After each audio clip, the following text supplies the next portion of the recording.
Welcome to maths and science nexus. मैं कामिल। आज हम लोग करने जा रहे हैं mid point theorem. Mid point theorem को प्रूफ करने जा रहे हैं, ठीक है। तो ये क्या मिड पॉइंट थ्योरम कहता क्या है? The line segment joining the mid point of any two side of a triangle, यानी कि ये ट्राइंगल में लगेगा। क्या कहता है कि लाइन सेगमेंट अगर दो ट्राइंगल है, एक ट्राइंगल है, any two side of a triangle, mid point of any two side of a triangle is parallel to the third side, यानी कि दो साइड का मिड पॉइंट को लाइन को ज्वाइन कर दें तो ये जो तीसरा साइड का पैरेलल होगा और क्या होगा, equal to half of it, यानी उसके आधे के बराबर होगा। मान लीजिए, चलिए समझा देते हैं फिगर बना के। ये ट्राइंगल ए और बी सी है, ठीक है। ये हमारा ए बी का मिड पॉइंट डी है और ए सी का मिड पॉइंट ई है, ठीक है।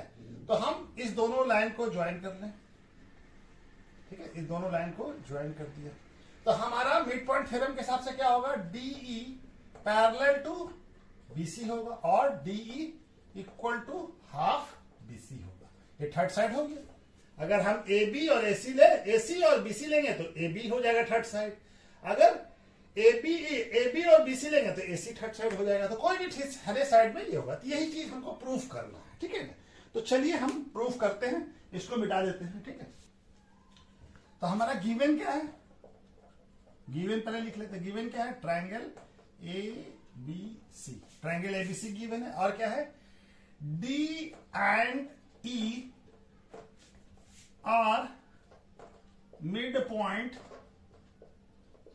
Of A B and A C respectively, यानी ए बी का मिड पॉइंट डी है और एसी का मिड पॉइंट ई है। और क्या करते हैं हम लोग, डी और ई को ज्वाइंट, डीई को ज्वाइन कर लिया। ये हमको गिवन है, ठीक है ना। अब इसको हमको प्रूफ करना है कि ये इसके पैरेलल भी है और इसका आधा भी है डीई, ठीक है ना। तो कैसे प्रूफ करेंगे, कुछ कंस्ट्रक्शन करना पड़ेगा हमको। तो चलिए कंस्ट्रक्शन कर लेते हैं।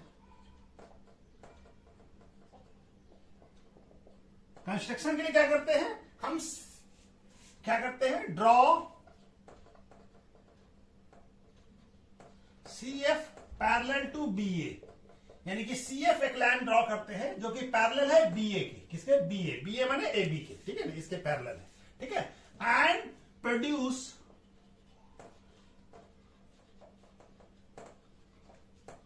डीई टू एफ, और ये एफ कोई पॉइंट है तो इसको हम प्रोड्यूस करते हैं, यानी कि डीई को आगे बढ़ा लेते हैं, कहां तक, एफ तक, ठीक है।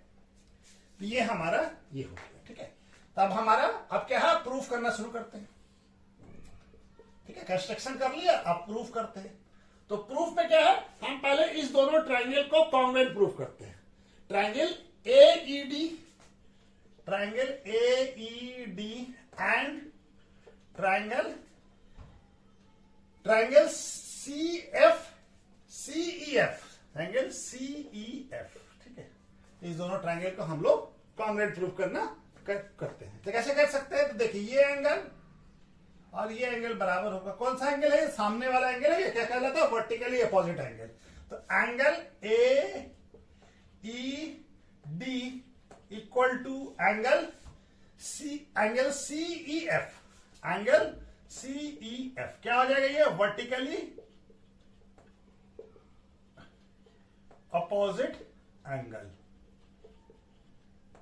ठीक है, वर्टिकली अपोजिट एंगल। अच्छा जी, अब ये देखिए, ये वाला साइड एई और ईसी बराबर होगा। क्यों, ई जो है मिड पॉइंट है, एई इक्वल टू क्या होगा, ईसी होगा। एई इस वाले ट्रायंगल का पार्ट है और ईसी इस वाले ट्रायंगल का पार्ट है। तो क्यों होगा, क्योंकि हमारा ई इज मिड पॉइंट, तो मिड पॉइंट है तो बीच दोनों साइड बराबर होगा। मिड पॉइंट ऑफ एसी दोनों बराबर होगा, मिड पॉइंट है तो बीच का पॉइंट है, यानी ये लेंथ और ये लेंथ बराबर होगा। अच्छा, अब ये देखिए, ये एंगल और ये एंगल, ये एंगल और ये एंगल दोनों क्या होगा। अब ये देखिए, सीएफ जो है बीए के पैरेलल है। ये सीएफ हम कंस्ट्रक्शन से किया है कि सीएफ बीए के पैरेलल है। तो जब पैरेलल है तो दो पैरेलल लाइन के बीच में जो एंगल होता है तो क्या हो जाएगा, एक इस साइड है, एक इस साइड है। तो ये क्या, और ये AC क्या हो जाएगा, ट्रांसवर्सल। तो ट्रांसवर्सल के इस तरफ और एक ट्रांसवर्सल के इस तरफ, तो अल्टरनेट इंटीरियर एंगल है। इस एंगल का नाम क्या हो जाएगा, एंगल DAE इक्वल टू क्या हो जाएगा, इस एंगल का नाम क्या हो जाएगा, FCE, एंगल FCE क्या हो जाएगा, ये अल्टरनेट इंटीरियर एंगल। ठीक है ना, क्या दोनों AC क्या हो जाएगा, ट्रांसवर्सल, ये पैरेलल है इसके, और ये ट्रांसवर्सल हो जाएगा, तो अल्टरनेट इंटीरियर एंगल हो गया। तब हमारा देखिए दो एंगल बराबर है और एक साइड, तो एंगल साइड एंगल, यानी कौन सा एंगल साइड एंगल, तो कौन सा रूल से हो जाएगा, angle side angle rule of congruency से क्या हो जाएगा, ट्रायंगल AED कॉन्ग्रुएंट हो जाएगा ट्रायंगल CEF के। जब कॉन्ग्रुएंट हो गया तो करस्पॉन्डिंग पार्ट बराबर हो जाएगा, करस्पॉन्डिंग पार्ट यानी DE और क्या हो जाएगा हमारा, DE इक्वल टू क्या हो जाएगा, EF हो जाएगा, है ना, DE इक्वल टू EF हो जाएगा। और क्या हो जाएगा, CF इक्वल टू ये वाला पार्ट इसके बराबर हो जाएगा, और क्या हो जाएगा, CF इक्वल टू क्या हो जाएगा, AD हो जाएगा, बाय कहां से हो जाएगा, क्रॉस बाय CPCT।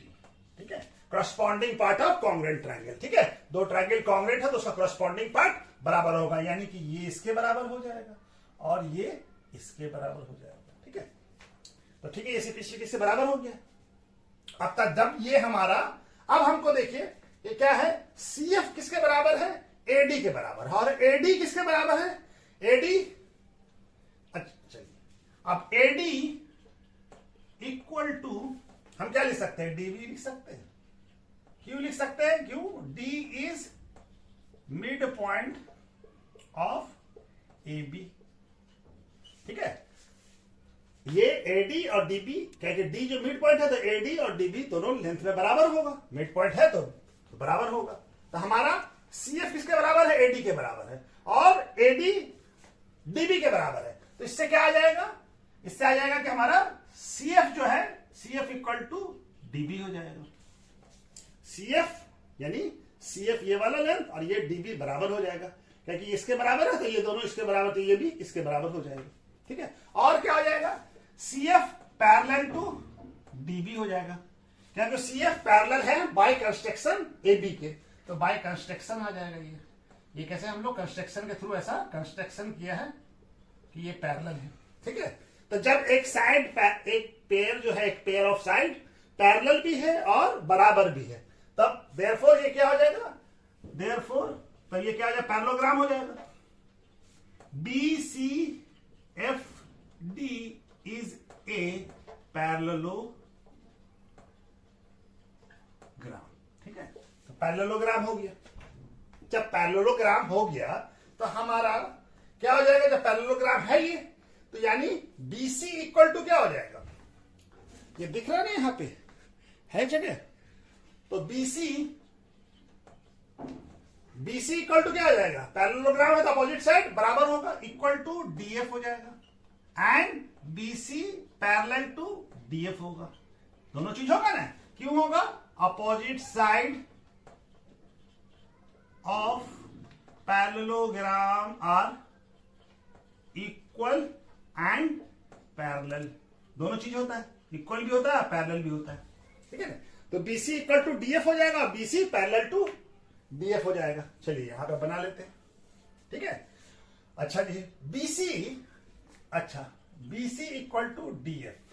ठीक है, तो DF में मतलब क्या होता है, DF ये वाला लेंथ, तो DF को क्या लिख सकते हैं हम लोग, DE प्लस EF। ठीक है, BC को हम लोग क्या लिख सकते हैं, DF इक्वल टू EC। ठीक है, अब हम यहां पे प्रूफ कर चुके कि DE इक्वल टू क्या है, EF है, तो हम लोग EF की जगह पे DE लिख देते हैं। ठीक है, ठीक है, DE और ये BC, तो क्या हो जाएगा, 2DE इक्वल टू BC हो जाएगा। तो DE इक्वल टू क्या हो जाएगा, अब ये 2 यहां आ गया, क्रॉस मल्टीप्लीकेशन होकर BC हो जाएगा। तो पहला वाला पार्ट प्रूफ हो गया कि डीई इक्वल टू, अच्छा हम लोग ये चीज नहीं लिखा कि टू प्रूफ क्या करना है, यहां पे लिख देते हैं टू प्रूफ क्या करना था, टू प्रूफ करना है हमारा कि डीई पैरेलल टू बीसी और DE equal to half BC, ये प्रूफ करना था हमको, ठीक है। ये चीज टू प्रूफ का कंस्ट्रक्शन किया, उसके बाद टू प्रूफ में ये लिखना था, ये मेरे से छूट गया, ठीक है। तो ये हमारा आ गया DE equal to half BC, यानी कि ये जो डीई है ये बीसी का आधा है, ठीक है। तो ये प्रूफ हो गया। अब दूसरा हमारा क्या है कि डीई, डीएफ जो है पैरेलल है, डीएफ पैरेलल टू बीसी है, डीएफ पूरा ये पैरेललोग्राम है तो अपोजिट साइड पैरेलल, ये हम लिख चुके हैं अपोजिट साइड पैरेलल। तो डीई जो है, तो इससे क्या हो जाएगा, डीई पैरेलल टू बीसी भी हो जाएगा, क्या कि डीई तो डीएफ का ही पार्ट है ना, डीएफ का ही पार्ट है, तो डीई पैरेलल टू, तो ये दूसरा वाला चीज भी हमारा प्रूफ हो गया, ठीक है। तो ये हमारा इस तरह से मिड पॉइंट थ्योरम प्रूफ हो जाता है, हेंस प्रूफ, ठीक है। ये हम बाद में लिखा टू प्रूफ पे क्या करना है, डीई पैरेलल टू बीसी और DE equal to half BC, बहुत इंपॉर्टेंट थ्योरम है, ये हमेशा एग्जाम में पूछा जाता है, ठीक है। और इसका एप्लीकेशन भी है और इससे डायरेक्ट थ्योरम का प्रूफ भी पूछा जाता है, तो इसको जरा सा अच्छे से कर लीजिए, समझ लीजिए, ठीक है, एक दो बार प्रैक्टिस कर लीजिए, ठीक है। चलिए ओके, थैंक यू।